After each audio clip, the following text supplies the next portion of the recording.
Hello दोस्तों, नमस्कार। फिर से एक नई मुस्कुराहट के साथ इंस्पेक्टर एकेडमी के डिजिटल प्लेटफॉर्म पर आपका स्वागत है। और अपने क्वेश्चन की सीरीज चल रही थी और आज के क्वेश्चन की बात करते हैं। तो आज की क्वेश्चन की कौन सी सीरीज है? 7वीं सीरीज है। और इन क्वेश्चन की पीडीएफ आपको बताई दी टेलीग्राम में अपलोड कर दी जाती है और जल्द ही टेलीग्राम पर क्वेश्चनों की क्यूज स्टार्ट की जाएगी। तो उसके टेलीग्राम में आप अधिक से अधिक क्या जोड़ें? स्टूडेंट जोड़ें। तो देखिएगा, आज का पहला क्वेश्चन है, विश्व का सबसे बड़ा लिखित और सर्वाधिक व्यापक संविधान किस देश का है? ये आरआरबी एग्जाम 2002 में पूछा गया था। आरआरबी एग्जाम 2002 में पूछा गया था कि विश्व का सबसे बड़ा लिखित संविधान। तो सब जानते हैं विश्व का सबसे बड़ा लिखित संविधान क्या है। आंसर क्या होगा इसका? तो भारत दुनिया का सबसे बड़ा जो संविधान है, जो लिखित संविधान है, वो किस देश का है? भारत का है। और भारतीय संविधान में आर्टिकल कितने हैं? अनुच्छेद 395 है। अनुसूची कितनी है? 12 है। और भाग कितने हैं? 22 है। तो भारत का संविधान है जो विश्व में सबसे बड़ा लिखित संविधान है, सर्वाधिक व्यापक संविधान है और बहुत से देशों से इसमें क्या किया गया है? संग्रहण किया गया है। तो नेक्स्ट क्वेश्चन देखिएगा, भारतीय संविधान कब अंगीकार किया गया? भारतीय संविधान कब अंगीकार किया गया? मतलब अंगीकार का मतलब होता है कब अंतिम रूप से तैयार होता है। आत्मार्पित किया गया, अधिनियमित किया गया या अंगीकार किया गया, बात क्या है? एक ही है। और क्वेश्चन कब पूछा गया था? आरआरबी एग्जाम 2004 में पूछा गया था। तो आपको पता ही होगा कि भारत का संविधान कब बनकर तैयार हुआ था, कब अंगीकृत हुआ था। तो 26 नवंबर 1949 को भारत का संविधान बनकर क्या होता है? तैयार होता है। और संविधान निर्माण में कितना समय लगता है? 2 वर्ष 11 माह 18 दिन और 6.4 करोड़ रुपए खर्च होते हैं। संविधान में शब्द कितने थे? 80,000 शब्द लिखे गए थे। तो भारतीय संविधान अंगीकार कब किया गया, मतलब फाइनल इसका जो है रिपोर्ट कब तैयार होती है। और लागू की बात पूछ ली जाए तो कब? 26 जनवरी 1950। तो आंसर क्या होगा? 26 नवंबर 1949 इसका क्या होगा? आंसर होगा। तो नेक्स्ट क्वेश्चन देखिएगा,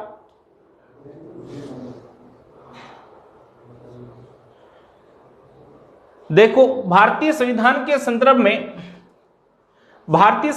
संदर्भ में कहा जाता है कि मौलिक संविधान है, वकीलों का स्वर्ग है, विकासशील संविधान है, तानाशाही संविधान है। तो आंसर क्या होगा भाई? बताएं, देखें।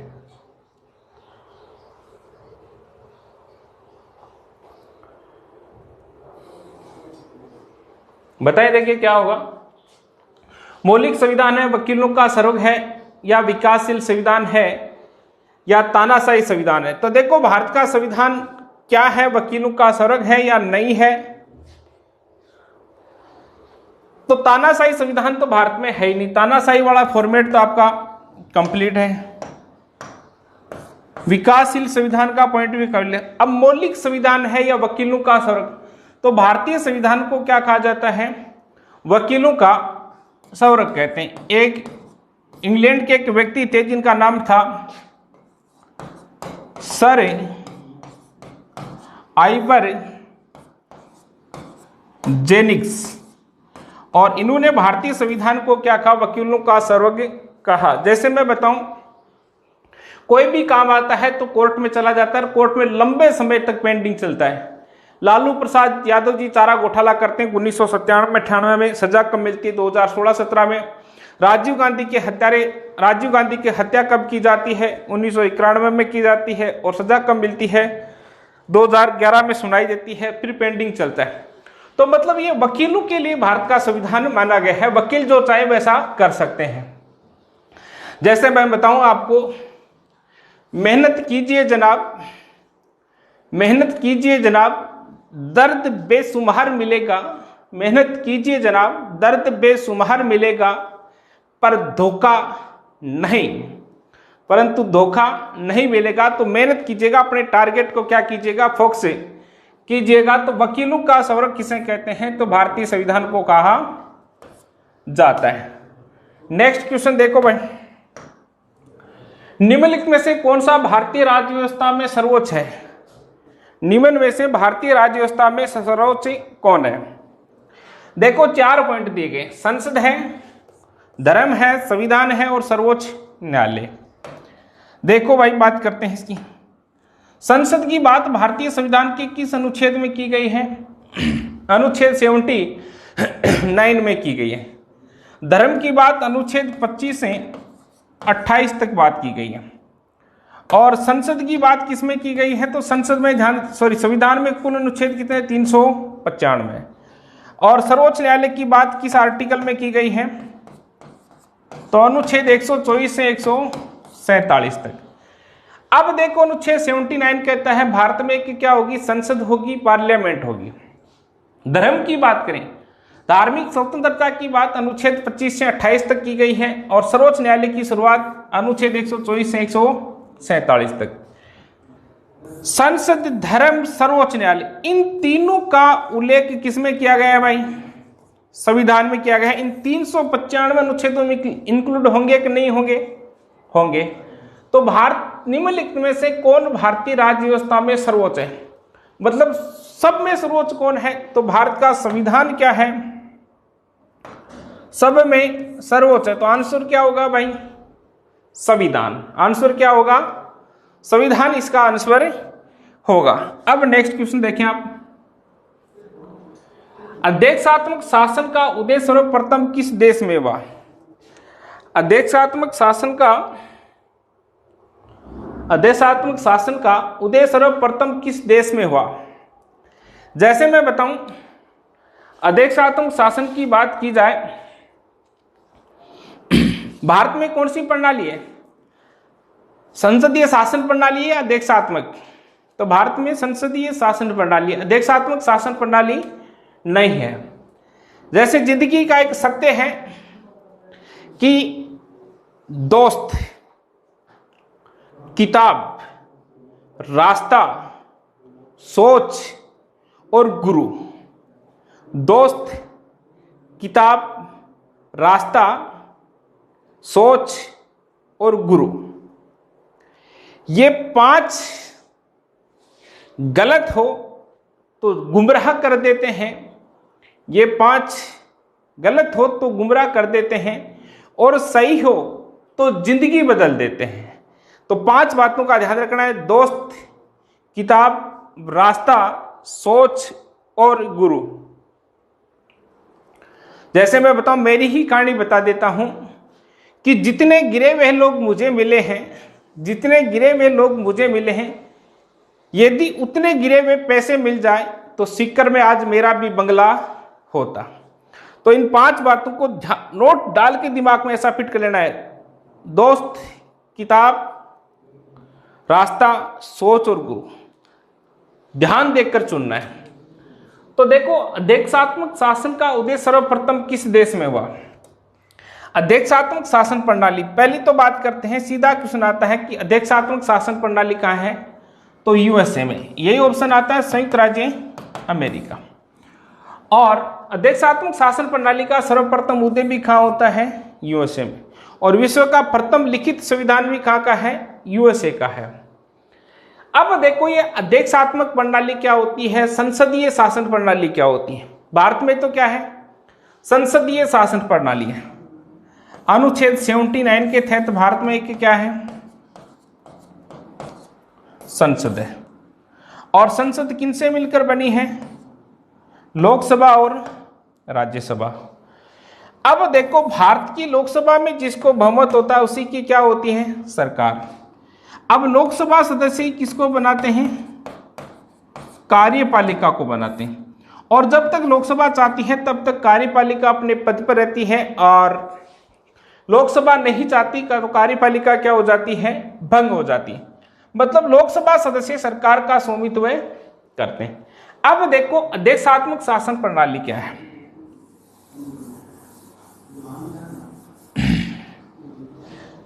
अध्यक्षात्मक शासन प्रणाली क्या है? तो इसकी बात की जाए तो अमेरिका में क्या है?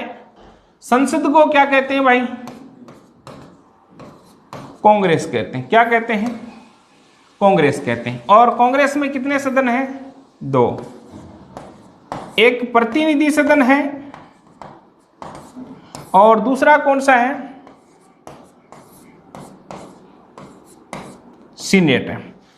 प्रतिनिधि सदन में कितने सदस्य होते हैं, 438, और सीनेट में कितने होते हैं, 100।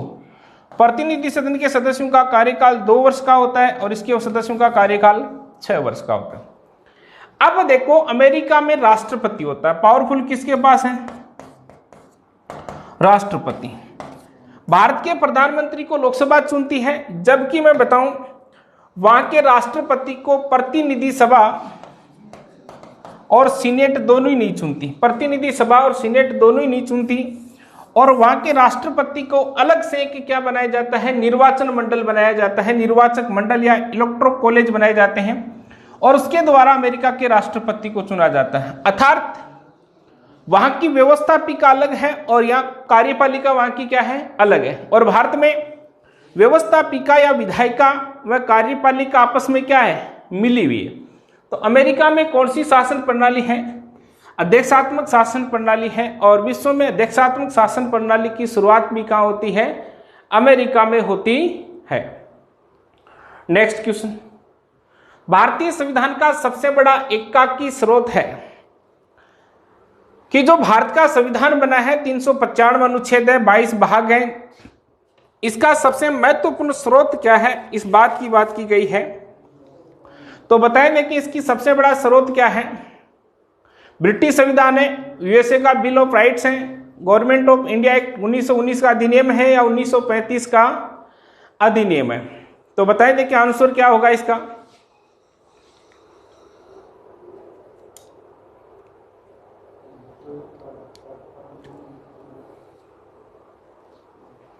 तो क्या होगा इसका आंसर। बहुत अच्छा क्वेश्चन है, अच्छे लेवल का क्वेश्चन है। इस प्रकार के क्वेश्चनों पर आप फोकस करोगे तो जिंदगी आपकी क्या हो जाएगी, 100% बदल जाएगी। और ऐसा ही है कि लगता है कि क्वेश्चन नहीं आ रहा है यार, बहुत बड़ी समस्या है, तो ऐसा नहीं करना है। जैसे मैं बताऊं कि जिंदगी में प्रॉब्लम पर फोकस करोगे तो गोल दिखना बंद हो जाएगा। गोल का अर्थ लेना है टारगेट से, किससे लेना है, आपका जो भी जिंदगी में टारगेट है। वैसे कपल चैलेंज का है तो बात अलग है, UPSC, RPSC, grade 2, first, SSC, bank, जो भी आपका टारगेट है। तो प्रॉब्लम पर फोकस करोगे तो गोल दिखना बंद हो जाएगा और गोल पर फोकस करोगे तो प्रॉब्लम दिखना बंद हो जाएगा। तो आप अपने टारगेट पर फोकस रखें, प्रॉब्लम आपकी जिंदगी में नहीं आएगी। तो इस प्रकार के क्वेश्चनों को देखकर आपको ज्यादा बड़ी टेंशन नहीं लेनी है कि मन तो क्यों गोनिया रहे हो, बोलो, सारी बातें करेंगे। तो इस क्वेश्चन का आंसर होगा क्या, 1935 का भारत शासन अधिनियम, गवर्नमेंट ऑफ इंडिया एक्ट 1935 की बात की गई। देखो भारतीय संविधान का 2/3 भाग किस अधिनियम से लिया गया है, 1935 के अधिनियम के। भारतीय संविधान की 321 धाराएं किससे ली गई है, तो 1935 के अधिनियम। भारतीय संविधान की 10 अनुसूची किससे ली गई है, तो 1935 के अधिनियम से। आई बात समझ में। अब यहां आगे देखना, इसमें कौन कौन से पद लिए गए 1935 के अधिनियम के, एक बार थोड़ी चर्चा कर रहा हूं यदि इस प्रकार का क्वेश्चन पूछ लिया जाए। जैसे आपने नाम सुना होगा सीएजी, नियंत्रक एवं माहले का परीक्षक, ये किस अधिनियम से लिया गया है, 1935 के अधिनियम से। राज्यपाल का पद अर्थात गवर्नर का पद है, वो किससे लिया गया है, 1935 के अधिनियम से। यूपीएससी की बात करें तो यूपीएससी भी किससे ली गई है, 1935 के अधिनियम से। न्यायिक प्रणाली की बात की जाए तो न्यायिक प्रणाली भी किससे ली गई है, 1935 के अधिनियम में से। आपातकालीन शक्तियों की बात की जाए तो वो भी कहां से ली गई है, 1935 के अधिनियम से। भारत में द्विसदनीय व्यवस्था की बात की जाए तो ये भी कहां से ली गई है, 1935 के अधिनियम से। शक्तियों के विभाजन की बात की जाए तो वो भी कहां से ली गई है, 1935 के अधिनियम से ली गई है। तो ये सारी बातें किससे ली गई है, 1935। तो भारतीय संविधान का सबसे बड़ा एकाकी एकतरफा स्रोत ध्यान रखना। कौन सा अधिनियम है? तो 1935 का अधिनियम है। बहुत ही अच्छा क्वेश्चन बन सकता है यहाँ से। सीएजी राज्यपाल है, यूपीएससी है, न्यायिक प्रणाली है, आपातकालीन शक्तियां हैं, समवर्ती सूची है, द्विसदनीय शक्तियों का बंटवारा है। ये सारी बातें इसी के तहत ली गई है। नेक्स्ट क्वेश्चन, भारत सरकार की संसदीय प्रणाली कहां से ग्रहण की गई है? अभी बताया था अमेरिका में कौन सी शासन प्रणाली है? अध्यक्षात्मक। और भारत में कौन सी प्रणाली है? संसदीय शासन प्रणाली है या संसदीय प्रणाली है। तो बताए देखें भारत की संसदीय शासन प्रणाली कौन सी है? भारत की संसदीय शासन प्रणाली कौन सी, किस देश से ली गई है? अमेरिका के संविधान से ली गई है, रूस के संविधान से ली गई है, ब्रिटेन के संविधान से ली गई है, या स्विट्जरलैंड के संविधान से ली गई है? तो किस देश के संविधान से है? ब्रिटिश संविधान से। जैसी सुविधाएं ब्रिटेन से हैं वही सेम है। देखो संसदीय शासन प्रणाली में क्या होता है, एक तरफ आपकी क्या है, कार्यपालिका, और एक तरफ क्या है, व्यवस्थापिका।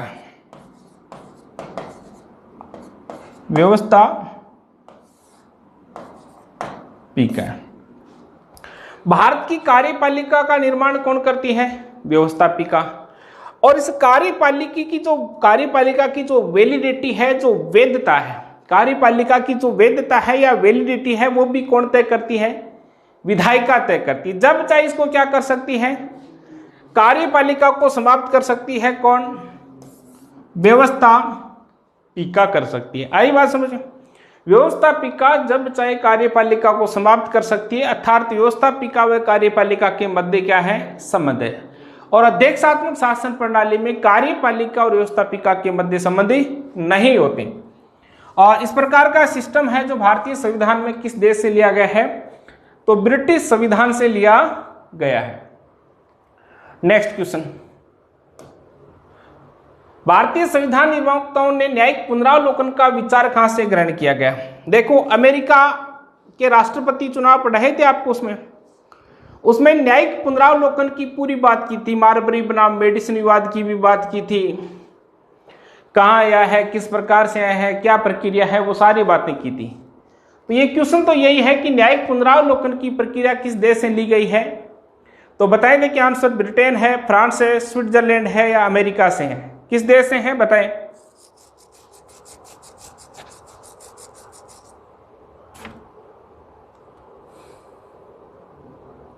तो आंसर क्या होगा?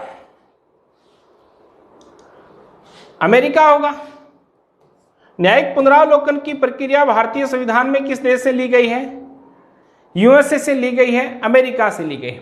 अब इसी क्वेश्चन को उल्टा भी पूछ सकते हैं। एसएससी एग्जाम 2016 का है कि न्यायिक पुनरावलोकन की सर्वप्रथम शुरुआत कहाँ हुई थी? तो भी कहाँ होती है? यूएसए में होती है। मार्बरी बनाम मेडिसन विवाद है क्या न्यायिक पुनरावलोकन? न्यायिक पुनरावलोकन है, भारत के संबंध में बता रहा हूं कि संसद कोई कानून बनाती है। संसद, भारत में कानून प्रक्रिया या कानून बनाने का कार्य कौन करती है? संसद करती है। कानून बनाती कौन है? संसद बनाती है, अर्थात लोकसभा, राज्यसभा और राष्ट्रपति बनाते हैं। और बनाया गया कानून यदि संविधान का उल्लंघन करे, बनाया गया कानून संविधान का उल्लंघन करे, तो इस आधार पर उस कानून को न्यायपालिका में क्या दी जा सकती है? चुनौती दी जा सकती है। उसे क्या कहते हैं? न्यायिक पुनरावलोकन कहते हैं। और न्यायिक पुनरावलोकन शब्द का भारतीय संविधान में प्रयोग किया गया है कि नहीं किया गया? बताएं देखें। न्यायिक पुनरावलोकन शब्द का उल्लेख भारतीय संविधान में किया गया है कि नहीं किया गया? तो ध्यान रखना, न्यायिक पुनरावलोकन जैसे शब्द का उल्लेख भारतीय संविधान में नहीं किया गया है। अब क्या है? मैंने लिखा अनुच्छेद 13 और एक आर्टिकल आता है 137।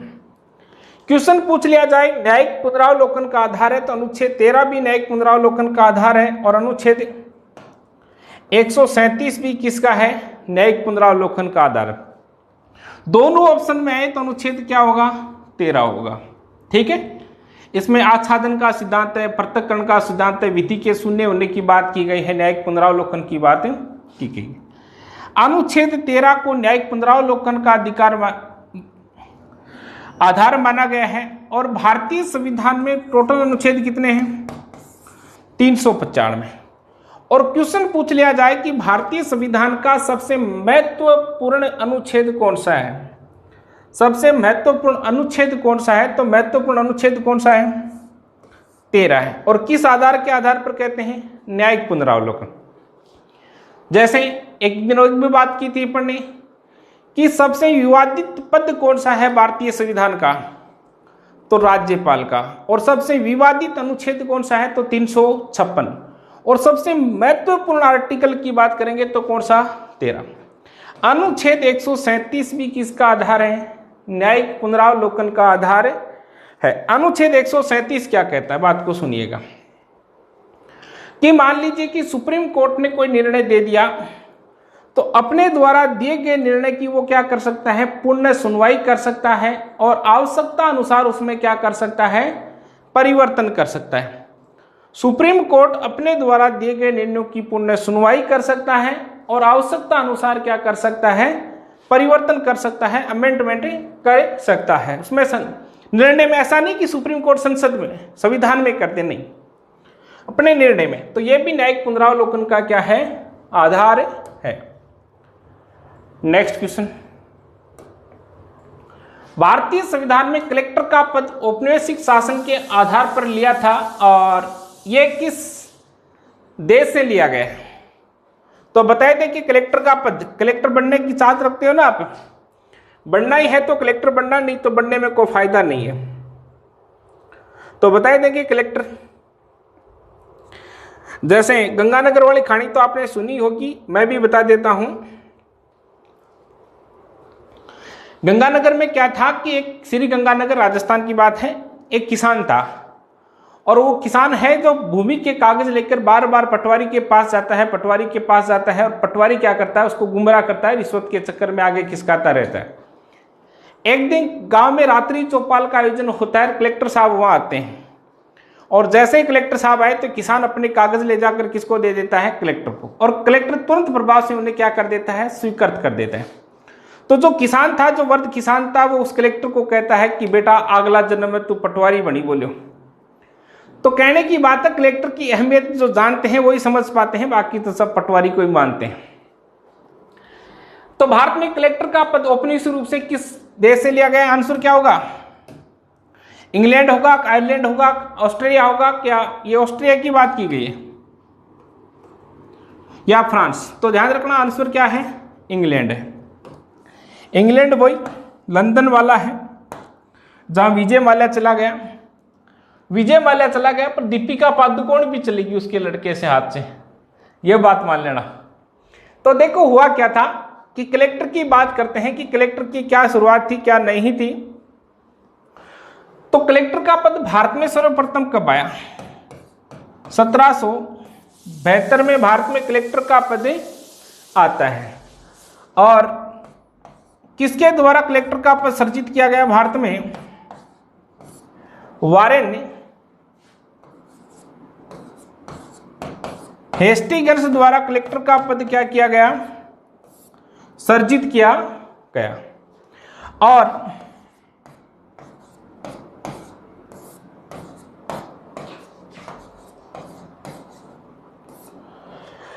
रॉल्फ रोल्टन भारत के प्रथम कलेक्टर थे। और आगे इसकी घटना क्या करती है कि 1787 की बात है। कब की बात है?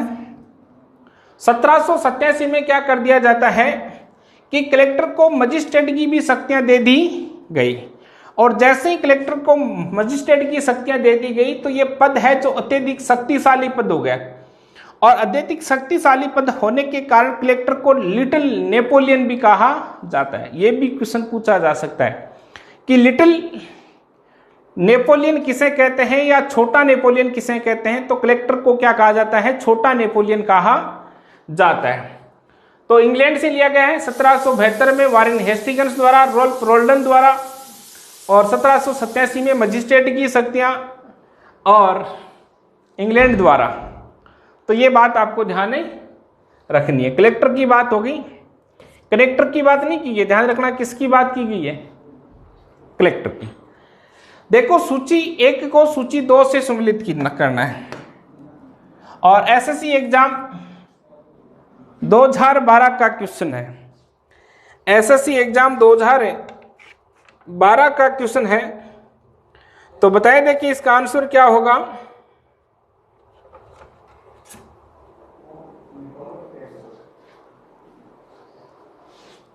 फटाफट बताएं, पहले भी एक दिन क्वेश्चन हो चुका है ऐसा सेम क्वेश्चन। तो देखो मूल अधिकार भारत में कहां से लिए गए हैं, यूएसए से, संयुक्त राज्य अमेरिका से, अमेरिका के अधिकार पत्र से लिए गए हैं। राज्य के नीति निर्देशक तत्व कहां से लिए गए हैं, आयरलैंड, आयरिश संविधान बोल सकते हो, आयरलैंड बोल सकते हो। मंत्रिमंडलीय सरकार अभी बताया था, संघीय शासन प्रणाली, और कहां से हैं, ब्रिटिश संविधान से। केंद्र राज्य संबंध, संबंधों की बात की, संबंध तो अच्छे होने चाहिए आपके, नहीं होने चाहिए। तो संबंध कहां से लिए गए हैं, कर्नाटक के संविधान से लिए गए। देखो केंद्र राज्यों के मध्य उलझन बनी रहती है, फिर समझौता, फिर उलझन, वही आपकी जिंदगी के संबंधों की बात है। संबंध बने रहते हैं, उलझन होती है, तोड़ जोड़ होता है, ब्लॉक करते हैं, वापस संबंध स्टार्ट।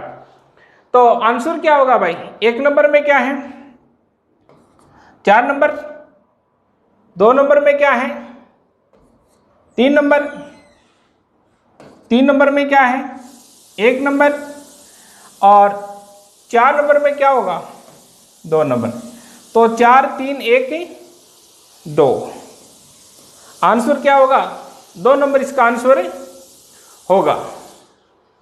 तो नेक्स्ट क्वेश्चन देखो, किस राज्य के आरक्षण के विधेयक को 9वीं अनुसूची में सम्मिलित किया गया है, शामिल किया गया है, कि जो आरक्षण है, जो रिजर्वेशन है, वो किस राज्य के आरक्षण को अनुसूची 9 में शामिल किया गया है। तो बताइए देखें क्या मामला है, इसकी सारी बातें अपन करेंगे, अच्छे से डिटेल में बात करेंगे। अनुसूची 9 जिंदगी की तरह है, अनुसूची 9 किसकी तरह है, जिंदगी की तरह है। जैसे आज आपके सामने समस्या आ रही है, आप माँ बापू को बोल सकते हो, पर जिस दिन आप माँ बापू बन गए, आपके सामने समस्या आई, तो आप किसी को नहीं बोल पाओगे। तो अनुसूची 9 भी सेम ही है। पहले तो बात करते हैं अनुसूची 9 की। अनुसूची 9 कब जोड़ी गई, तो प्रथम संविधान संशोधन 1951 के तहत, फर्स्ट कॉन्स्टिट्यूशन अमेंडमेंट 1951 के तहत प्रथम अनुसूची जोड़ी गई। और अनुसूची 9 में भू राजस्व संबंधित नियम बनाए गए, भू राजस्व संबंधित नियम बनाए गए। और अनुसूची 9 में यह भी लिखा गया कि न्यायपालिका को, जो न्यायपालिका है, अनुसूची 9 के विषयों को न्यायपालिका में चुनौती नहीं दी जा सकती। अनुसूची 9 के विषयों को किसमें चुनौती नहीं दी जाती, न्यायपालिका में चुनौती नहीं दी जा सकती। अब इसके बाद क्या होता है, एक मामला आता है केशवानंद भारती मामला, सुना होगा, केशवानंद भारती मामला 1973, और 13 न्यायाधीशों की पीठ थी, अब तक का सबसे बड़ा मामला था। और केशवानंद भारती मामले में सुप्रीम कोर्ट ने कहा कि अनुसूची 9 के विषयों को न्यायपालिका में चुनौती नहीं दी जा सकती है, परंतु कोई ऐसा विषय उसमें जोड़ दिया जाए जो भारतीय संविधान का क्या करता हो, उल्लंघन करता हो, तो उसको न्यायपालिका में चुनौती दी जा सकती है। तो सेम क्वेश्चन ऐसा पूछा जा सकता है कि संविधान की किस अनुसूची, संविधान की किस अनुसूची में, किस अनुसूची को न्यायपालिका में चुनौती नहीं दी जा सकती, तो किस अनुसूची को न्यायपालिका में चुनौती नहीं दी जा सकती है, 9वीं।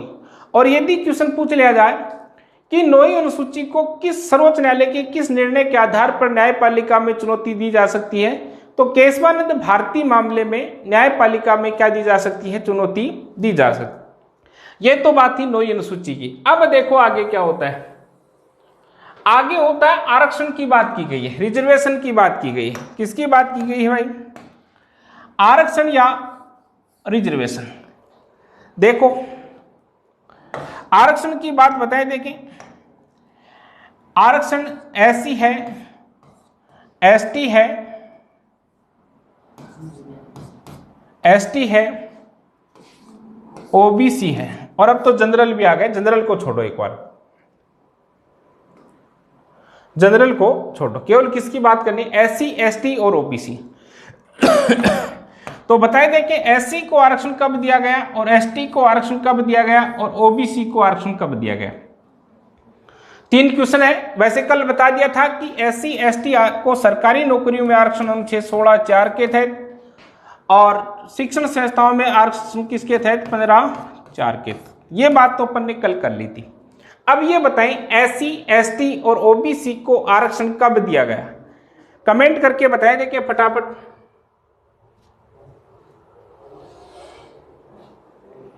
कमेंट करके बताएं एससी को आरक्षण कब दिया गया, अनुसूचित जाति को आरक्षण कब दिया गया, एसटी अनुसूचित जनजाति को आरक्षण कब दिया गया, ओबीसी अन्य पिछड़ा वर्ग को आरक्षण कब दिया गया, शेड्यूल कास्ट, शेड्यूल ट्राइब और ओबीसी। तो बताएं एससी को आरक्षण, एसटी को आरक्षण और ओबीसी को। नहीं बता पाए? कमेंट नहीं आ रहे हैं आपके, मैं देख रहा हूं।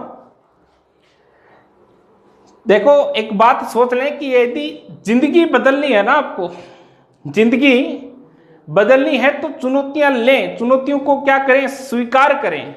ऐसा नहीं कि उसे बोले बहुत बड़ी समस्या हम नहीं ले सकते, बोले आज तक नहीं पढ़ा, तो बता देते हैं।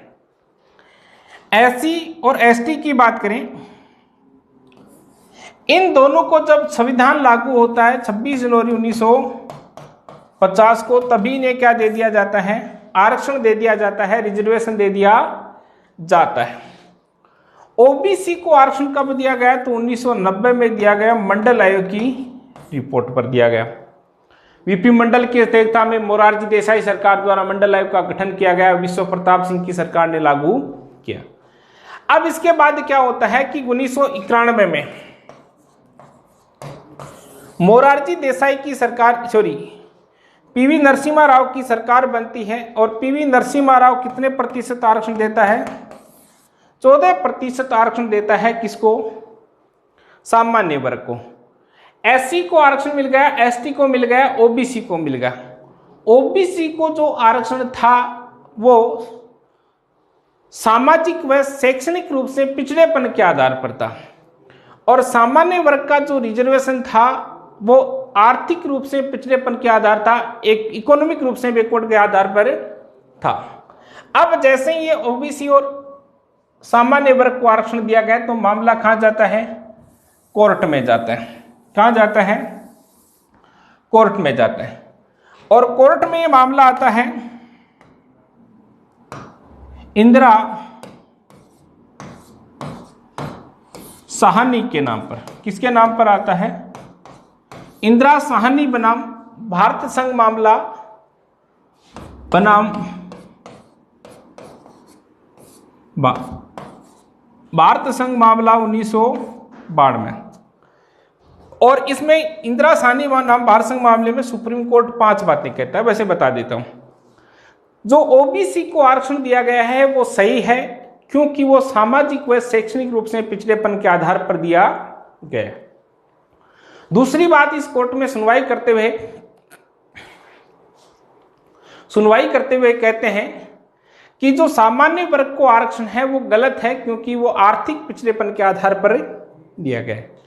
तीसरी बात कहता है कि क्रिमिलियर्स को आरक्षण नहीं दिया जाएगा। चौथी बात कहता है कि आरक्षण 50% किसी भी कंडीशन में 50% से आरक्षण अधिक नहीं दिया जाएगा। ये कुछ बातें हैं जो कौन कहता है? सुप्रीम कोर्ट कहता है। अब इसमें जो बाकी बातें मोस्ट नहीं है, इस क्वेश्चन में 50% वाली क्या आती है? मोस्ट आती है कि आरक्षण कितने प्रतिशत से अधिक नहीं दिया जाएगा? 50% से अधिक नहीं दिया जाएगा। ये किस मामले में? इंदिरा साहनी मामले में सुप्रीम कोर्ट ये बात कहता है। अब देखो क्या होता है।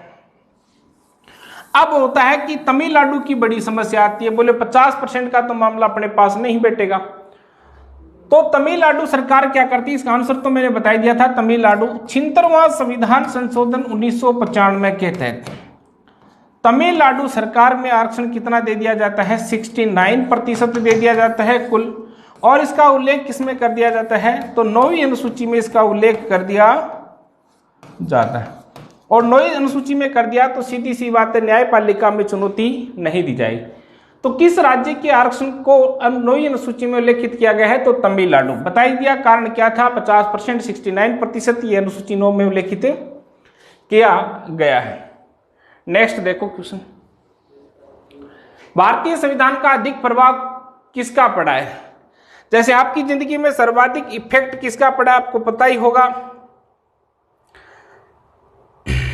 तो बताएं देखें। भारतीय संविधान पर सर्वाधिक प्रभाव, अभी क्वेश्चन आया था वो थोड़ा इंग्लिश में था, ये थोड़ा क्वेश्चन हिंदी में है। जैसे कहते हैं ना कि हार कर जीतने वाले को तेवतिया कहते हैं, हार कर जीतने वाले को क्या कहते हैं, तेवतिया। आजकल सुपर ओवर चल रहे हैं, बड़ा मजा आ रहा है, पर स्टेडियम खाली है ना, कुछ कुछ बैठे रहते हैं, दर्शक अच्छे बैठे रहते हैं। तो मैं एक बार हेनरी फोर्ड की घटना बताऊं। हेनरी फोर्ड का नाम सुना होगा आपने।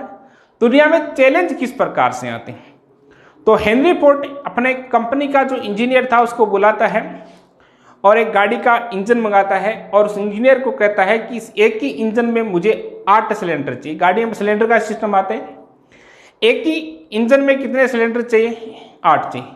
इंजीनियर बोलता है ऐसा तो नहीं होगा। उसको कहता है कि तेरे को पेमेंट दे रहा हूं तू कर। 1 महीने करता है, 2 महीने के बाद करता है, तीसरे महीने पूछता है कि क्या 8 सिलेंडर सेट हो पाए, बोलो नहीं। फिर वो कहता है कि कोशिश कर, मैं पेमेंट दे रहा हूं, आपको दिक्कत कहाँ है। 1 साल बाद में जब उस इंजीनियर को हेनरी फोर्ड बुलाते हैं तो बोलते हैं क्या सिलेंडर सेट हो पाए, बोलो नहीं। तो हेनरी फोर्ड कहता है कि मुझे चाहिए चाहिए चाहिए, 3 शब्द बोलता है, 8 सिलेंडर आए। तो सीधी सी बात है, जिंदगी में आपको इंस्पेक्टर बनना है तो जिंदगी में ये सोच लें, सुना होगा आपने कि मान लो तो हार है और ठान लो तो क्या है, जीत है। नौकरी चाहिए चाहिए चाहिए, ये 3 शब्द नोट कर ले आपकी जिंदगी में और नौकरी पक्का लगोगे।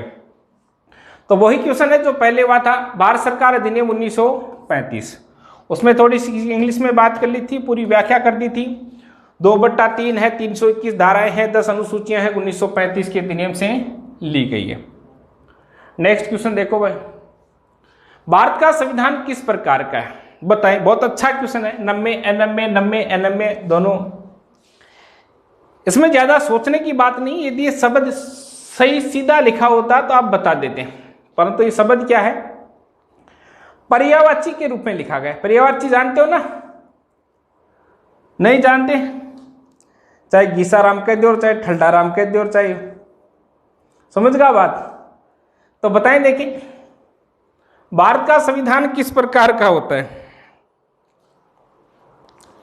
भारत का संविधान किस प्रकार का होता है, 90 होता है, 99 होता है या 90 99। देखो मैं आपको शब्दों का अर्थ बता रहा हूं। 90 का अर्थ होता है लचीला, क्या होता है, लचीला। और 99 का अर्थ क्या होता है, लचीला का उल्टा क्या होता है, कठोर। अब भारतीय संविधान है लचीला व कठोर। भारतीय संविधान की जब विशेषताएं पढ़ते हो तो आप कौन सी पढ़ते हो, लचीला व कठोर। तो आंसर क्या होगा, 90 और 90, लचीला व कठोर। कुछ संविधान संशोधन साधारण बहुमत से होते हैं, कुछ हार्ड। भारत का संविधान मान्यता प्रदान करता है, बहुत अच्छा क्वेश्चन है, आरआरबी एग्जाम 2018 में पूछा गया। केवल धार्मिक अल्पसंख्यक हैं भारत में, केवल भाषाई अल्पसंख्यक हैं, धार्मिक व भाषाई दोनों अल्पसंख्यक हैं, तो मान्यता किसकी दी गई है, आंसर क्या होगा, सी सही होगा। धार्मिक व भाषाई अल्पसंख्यकों को मान्यता प्रदान की गई है, न कि अकेले धार्मिक है नहीं भाषाई। अपन सामान्यतः इस बात को किसे ले लेते हैं, धार्मिक, परंतु साथ में इंक्लूड भी क्या करना है, भाषाई भी इंक्लूड करना है। नेक्स्ट क्वेश्चन, सूची 1 को सूची 2 से मेल कीजिएगा, एसएससी एग्जाम 2012 का क्वेश्चन है। सूची 1 है और सूची 1 को किससे सम्मिलित कीजिएगा, सूची 2 से। एक तरफ अनुसूचियां दी गई है और एक तरफ उनके कोटेशन दिए गए। केंद्र व राज्यों के मध्य विधायी शक्ति का वर्णन। देखो, केंद्र और राज्यों के मध्य विधायी शक्तियां अर्थात संघ सूची, संवर्ती सूची और राज्य सूची का उल्लेख किसमें किया गया है? अनुसूची 7 में। भाषाओं का उल्लेख अनुसूची 8 में किया गया। 8 में देखो, पहले 14 भाषाएं थी, वर्तमान में कितनी है? 22। भूमि सुधार एवं अधिकरण संबंधित अधिनियम किस अनुसूची में? 9वीं अनुसूची में जोड़े गए प्रथम संविधान संशोधन द्वारा। दल बदल अनुसंधान किस में जोड़े गए? तो 10वीं अनुसूची में जोड़े गए। ठीक है, अनुसूचियां वैसे पढ़ा दी गई है आपको। तो इसका आंसर क्या होगा? 1, 2, 3, 4 कर्मानुसार। नेक्स्ट क्वेश्चन, वर्तमान समय में भारतीय संविधान की गणना की दृष्टि से कुल कितने अनुच्छेद व अनुसूचियां हैं? तो भारतीय संविधान में कितने अनुच्छेद है भाई? बताएं देखिए फटाफट, और कितनी अनुसूचियां हैं? सबके सब कमेंट करें देखा नहीं। ए ऑप्शन होगा, बी ऑप्शन होगा, सी ऑप्शन होगा, डी ऑप्शन होगा?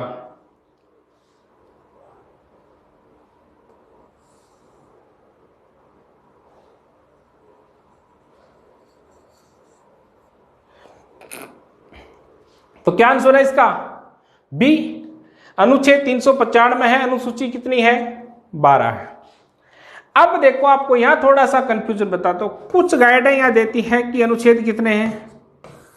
444 है। ध्यान रखना, ये 444 वाला फॉर्मेट गलत है। अनुच्छेद 395 ही है गणना की दृष्टि से। अब क्या होता है कि जैसे मैं आपको बताऊं, अनुच्छेद 21 ए सुना होगा आपने नाम, तो 21 और 21 ए 2 हो गए। जैसे आपने नाम सुना होगा 51 ए सुना होगा, 323 ए सुना होगा, ऐसे बहुत से अनुच्छेद हैं। तो इस प्रकार से भी यदि आप मिलाकर देखोगे तो 444 नहीं होंगे, कितने होंगे? 470। आंसर सदैव 395 करना है। अनुसूची की बात करें, कुछ गाइडें अनुसूची दे देती है 8। ध्यान रखना, मूल संविधान जब लागू हुआ था 26 जनवरी 1950 को, तो भारतीय संविधान में कितनी अनुसूची थी भाई? 8। और वर्तमान में कितनी अनुसूची है? 12 अनुसूची है। तो आंसर क्या हो गया? बी नंबर आंसर हो गया। इस प्रकार के क्वेश्चनों में देखो 395 दे रखे हैं, 12 दे रखे हैं, परंतु मिलान भी क्या होना चाहिए? ढंग से होना चाहिए। ऐसा नहीं कि 395 12 अनुसूची बोले, या इस तरफ 12 अनुसूची देख दी टिक कर दिया, या इस तरफ 395 अनुच्छेद देख लिया टिक कर दिया, ऐसा नहीं करना है। नेक्स्ट क्वेश्चन, सूची 1 को सूची 2 से सम्मिलित कीजिएगा। बहुत अच्छा एक लेवल का एक कठिन संघर्ष वाला क्वेश्चन है। तो बताएं, देखें आंसर क्या होगा इसका?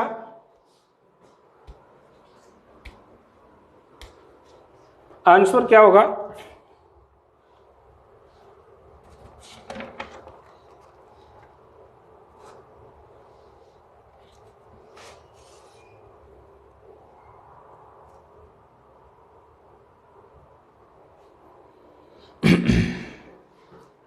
बता दिया सबने? अब देखो क्वेश्चन हल करते हैं।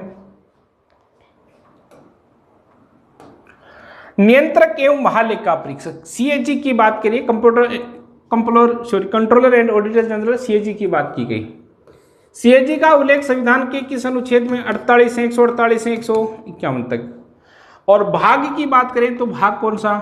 5वां। देखो 148 अनुच्छेद आ रहा है। तो नियंत्रक एवं महालेखा परीक्षक का उल्लेख किसमें? अनुच्छेद 148 में। वित्त आयोग, फाइनेंशियल कमीशन। वित्त आयोग की बात की जाए तो वित्त आयोग का उल्लेख है अनुच्छेद 280 और 281। और भाग की बात करें तो भाग कौन सा आता है? 12 आता है। तो वित्त आयोग का उल्लेख संविधान के किस अनुच्छेद में? 280 है। क्या ऑप्शन में है? तो वित्त आयोग किसमें? प्रशासनिक अधिकरण। देखो प्रशासनिक अधिकरण की बात की जाए तो मैं आपको इस तरफ बता दूं, प्रशासनिक अधिकरण की बात अनुच्छेद 323 ए और अनुच्छेद 323 बी, अनुच्छेद 323 ए और अनुच्छेद 23B में किसकी बात की गई है? प्रशासनिक अधिकरण की बात की। और भाग कौन सा है? तो भाग 14 क्या है? अब देखो 323A या 323B है तो है, तो आंसर क्या हो गया? 323A। संघ लोक सेवा आयोग यूपीएससी की बात की गई। यूपीएससी का उल्लेख किसमें है? भाग 14 में है, और 315 से 323 तक यूपीएससी है, वैसे 308 से 323 तक की भी है। तो 315 अनुच्छेद आ रहा है, तो आंसर क्या होगा? 315। अब देखो एक में क्या है भाई? 3 नंबर। 2 में क्या है भाई? 2 नंबर। और 3 में क्या है? 4 नंबर। और 4 में क्या है? 1 नंबर। देखो 3 2 4 1 पहला ही ऑप्शन है, 3 2 4 1। दूसरा भी मिलता जुलता है, एक ही क्रम का फर्क है, तो आंसर क्या हो गया इसका? ए इसका आंसर हो गया। नेक्स्ट क्वेश्चन, संविधान में मंत्रिमंडल शब्द का एक बार प्रयोग किया गया। संविधान में मंत्रिमंडल शब्द का कितनी बार प्रयोग किया गया है? एक बार। पहले तो ये बात सोचो कि बात सत्य हो सकती है क्या कि मंत्रिमंडल शब्द का प्रयोग कितनी बार किया गया? तो एक बार किया गया। बात इसकी क्या है? सही है। वैसे यदि आपने राष्ट्रपति टॉपिक पढ़ा है तो उसमें मैंने इस बात का उल्लेख किया था, यह था ना। अब बात को सुनिएगा। वैसे आंसर तो क्या होगा इसका कि मंत्रिमंडल शब्द का उल्लेख किस अनुच्छेद में किया गया? 352 में। परंतु इसकी पूरी व्याख्या करते हैं कि मूल संविधान में मंत्रिमंडल शब्द था कि नहीं था। मूल संविधान का अर्थ 26 जनवरी 1950 जब भारत का संविधान लागू हुआ तो मंत्रिमंडल शब्द था कि नहीं था। तो मूल संविधान में मंत्रिमंडल शब्द का उल्लेख नहीं किया गया था। पहली बात क्लियर होगी। अब क्या होता है कि 44वां संविधान संशोधन 1978 के तहत अनुच्छेद 352 में कुछ क्या किए जाते हैं? परिवर्तन किए जाते हैं। और उसमें पहला परिवर्तन यही किया जाता है कि 1978 से पहले राष्ट्रीय आपातकाल लगता, नेशनल इमरजेंसी लगती, तो प्रधानमंत्री और मंत्रिपरिषद की सलाह पर, मौखिक सलाह पर। और 44वां संविधान संशोधन 1978 के तहत प्रावधान कर दिया कि प्रधानमंत्री और मंत्रिमंडल शब्द कौन सा ले लिया गया भाई? मंत्रिमंडल की लिखित सलाह पर राष्ट्रीय आपातकाल लगाया जा सकता है। तो सलाह कौन सी हो गई भाई? लिखित हो गई। तो मंत्रिमंडल शब्द कब जोड़ा गया? 44वां संविधान संशोधन 1978 के तहत। किस अनुच्छेद में जोड़ा गया? 352 में। कितनी बार प्रयोग है? एक बार। मूल संविधान में था कि नहीं था? तो नहीं था। नेक्स्ट क्वेश्चन, संपत्ति का अधिकार संवैधानिक अधिकार है, यह बताया गया है। देखो संपत्ति का अधिकार पहले क्या था? मूल अधिकार था। क्या था? मूल अधिकार था, फंडामेंटल राइट था। और किस अनुच्छेद में था? अनुच्छेद 31 में था। अब क्या होता है? एक संविधान संशोधन होता है। कौन सा? 44वां संविधान संशोधन 1978 के तहत संपत्ति के अधिकार को अनुच्छेद 31 से हटाकर किसमें लिख दिया गया? तो अनुच्छेद 300A में लिख दिया गया। और उल्लेख किसमें हो गया भाई? 300A बोल सकते हो या 300K बोल सकते हो। तो आंसर क्या होगा? 300K। नेक्स्ट क्वेश्चन,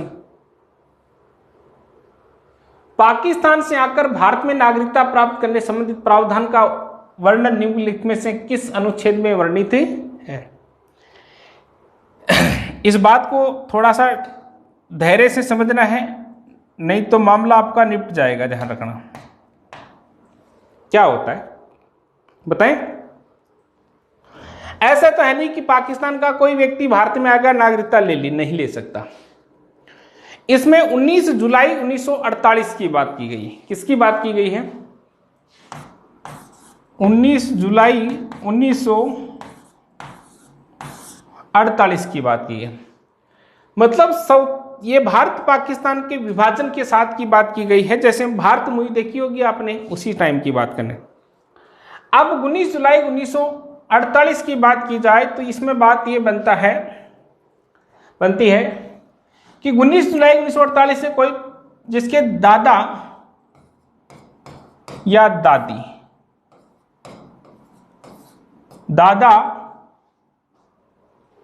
या दादी आई क्या बात समझ में? भारत पाकिस्तान का विभाजन नहीं हुआ था और प्रव्रजन भारत की बात थी, और किसी व्यक्ति के दादा व दादी प्रव्रजन भारत के थे, मतलब विखंडन होने से पूर्व भारत के थे, और 1948 से पहले कोई नागरिक भारत में आता है तो उसे भारत की नागरिकता दे दी जाती। और जिसके दादा दादी प्रव्रजन भारत के थे, 1948 के बाद भारत आता है तो उसको 6 माह भारत में रहना होता है और उसके बाद भारत की नागरिकता दे दी जाती। और ये प्रावधान किस अनुच्छेद में है? अनुच्छेद 6 में इस बात का उल्लेख किया गया है। और नागरिकता की बात संविधान के किस भाग में की गई है? भाग 2 में। और अनुच्छेद किससे तक बात की गई है? 5 से 11 तक बात की गई है। नेक्स्ट क्वेश्चन देखिएगा भाई, विदेश जाने का अधिकार। विदेश जाते हो आप, अरे पढ़ लियो लिख लियो, जो होली दिवाली में गवर्नमेंट भी कहीं भेजा है, विदेश भेजा है। सारी होली ठेमना भाई जरूरत को नहीं, कोई होली है जो स्पेन वगैरह में बनाई हो, नॉर्वे वगैरह में बनाई हो, कना अच्छी नौकरी लागेगा तो विदेश जावा को अधिकार भी थान मिलेगो। अब यहाँ कोनी के अठे बार तो कड़ भी काट रहे और बोले अगला महीना विदेश चलेंगे, कड़ भी विदेश में रह जाएगी पूरी की पूरी।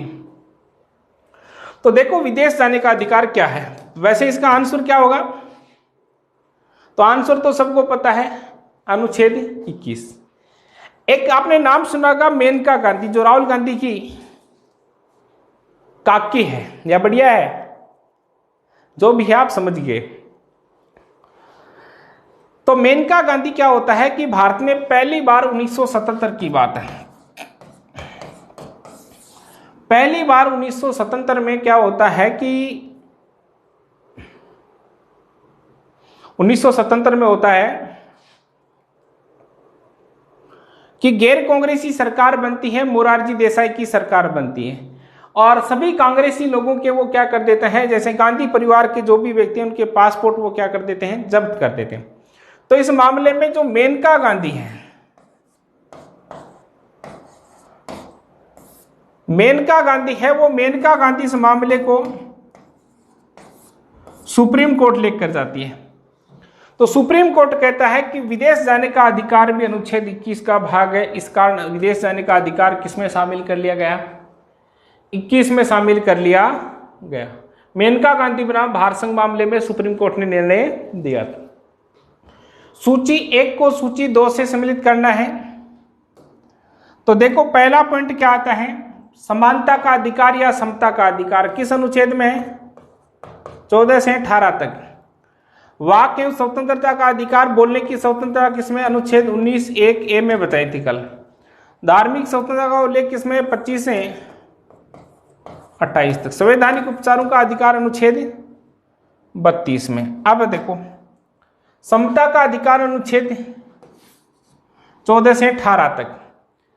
वाक स्वतंत्रता का अधिकार, बोलने की स्वतंत्रता, जो चुनाव थे लंबी लंबी टेको ने कि मैं बिखा वोट तोड़ ले, मैं बिखा वोट ले। कुछ आदमियों तो नमकीन वाली पुड़िया कौन टूट जाके जगह भी बैठे बैठा करे, बोले वोट तोड़ दिया। अरे की कौन टूटे कोई का वोट? और एक मैं थे जाओ और वो कहते हाँ थानी देशा थे बड़ा खुश हो जाओ, बोले वोट तोड़ दिया ना। वोट आपकी जगह जाना, कोई नहीं तोड़ सके दुनिया, बिना प्रचार ही चुनाव जीत सका आदमी। तो वाक की स्वतंत्रता का अधिकार अनुच्छेद 19 में।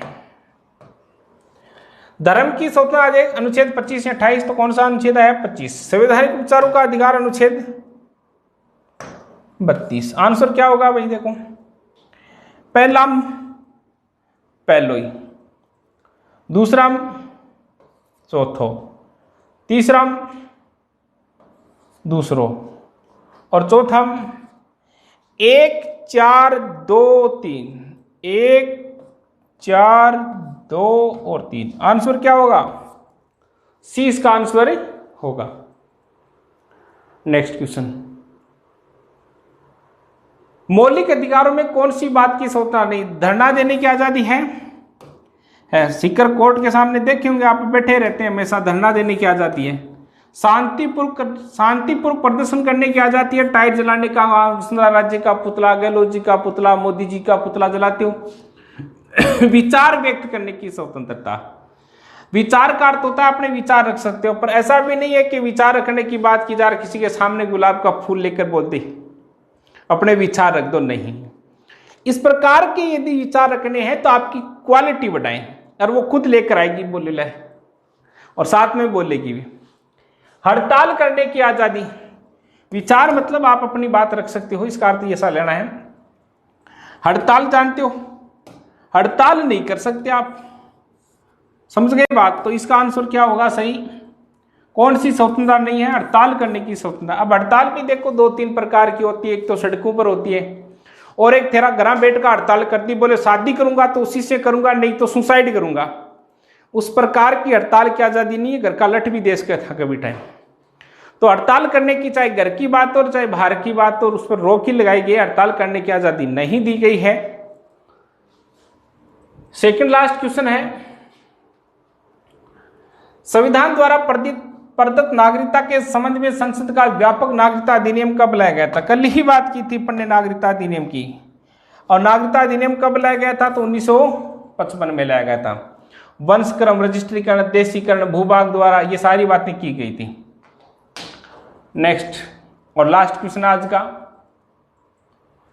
भारतीय संविधान किसके द्वारा स्वीकृत है? तो भारतीय संविधान अंतिम रूप से किसने स्वीकार किया था? तो संविधान सभा ने स्वीकार किया था। भारतीय संसद द्वारा नहीं, संसद तो उसी में प्रथम निर्वाचित सरकार, वो भी इसमें जनता द्वारा।